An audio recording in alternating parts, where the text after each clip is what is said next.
So this time of year, when it's 100 degrees every day, the last thing you want is your air conditioner to stop working. But that's what happened about 2 a.m. last night. I got up to let Max out. I was like, man, it's hot. I came outside. Well, I looked at the thermostat. I usually have it on set on 73. It was like 75 in the house. So I could hear the indoor unit working. So I came outside and I noticed the fan on the air conditioner wasn't spinning. Turned the AC off for a minute inside, turned it back on, came outside. It started up, but it was making a funny squealing, high-pitched squealing noise. I mean, I'm not a AC expert, but it sounds like maybe the motor or something has gone out on it, because it eventually just quit. So now it is about 80 degrees in the house, which isn't too bad. I guess it could be worse, but it is only 8:30 in the morning. So, but I got a guy coming in an hour. So hopefully he can fix it and it won't cost me, $1,000. So it's been a stressful day as far as the air conditioner is concerned. But I want to give a shout out and a special thanks to Mike Green from Evergreen Heating and Air. He went out of his way, went above and beyond to get the part I needed to get this air conditioner going. So what happened, the fan was making a squeaky noise and it finally just crapped out. He shows up about 9:30 this morning, that was another thing that was really, really quick. He got here at 9:30. I called it like 8:20, and like a little over an hour he was here. Took the capacitor off, realized it was the wrong capacitor, which was put on like 3 years ago by another company. So he swapped the capacitor out. The fan started working for a minute. The fan was pretty much shot. It wasn't working at all. It stopped last night at 2 in the morning. It couldn't get it going again. So he put the capacitor on it, got the fan going. Problem was the compressor wouldn't turn on. So he's like, well, the compressor could be bad, or there's like a safety valve inside. There's a safety thing inside the compressor that will turn off if it gets too hot. So let's run the fan for a while.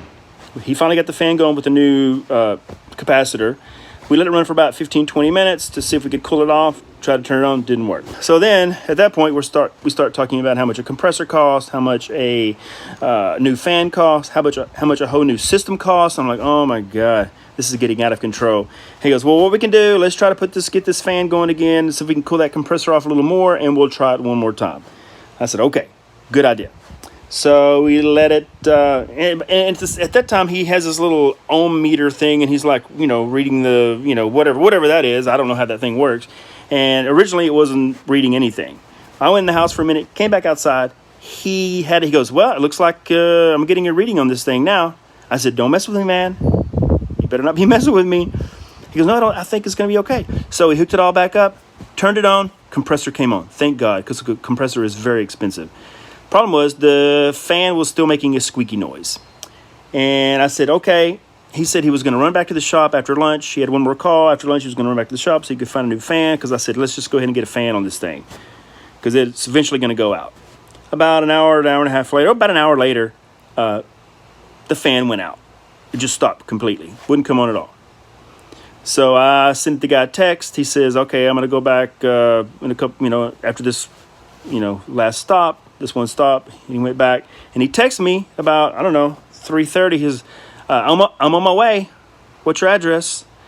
And I said, so you got one? He goes, well, I got a used one. I said, we'll talk about it. I'm like, I don't care. A used one is better than no one.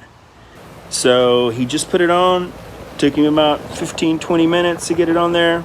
Charged more than, less than half of what a new one was going to cost. It's definitely a relief, because this kind of stuff always happens on 3-day weekends, or right before we're going to go out of town, or when Anna's parents are here, or, it's never convenient in the middle of the week when I actually call. I had to get charged a little extra. When I called this morning, they were like, could you consider this an emergency? The lady goes, is this an emergency? I said, yes, it's an emergency. It's hot in here.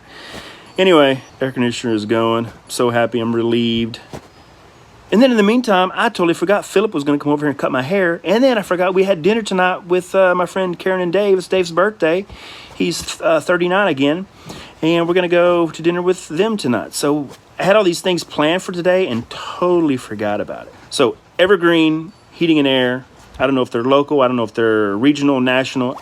I don't know. I just Googled them this morning. They came up. They said they could get here quick. And Mike Green really helped me out. Thanks for watching. Make sure to subscribe to this channel. Leave a comment below if you have any questions. I don't know what you'd have a question about, but leave a comment below if you want to. Subscribe to the channel. Like the video. And I'll see you next time.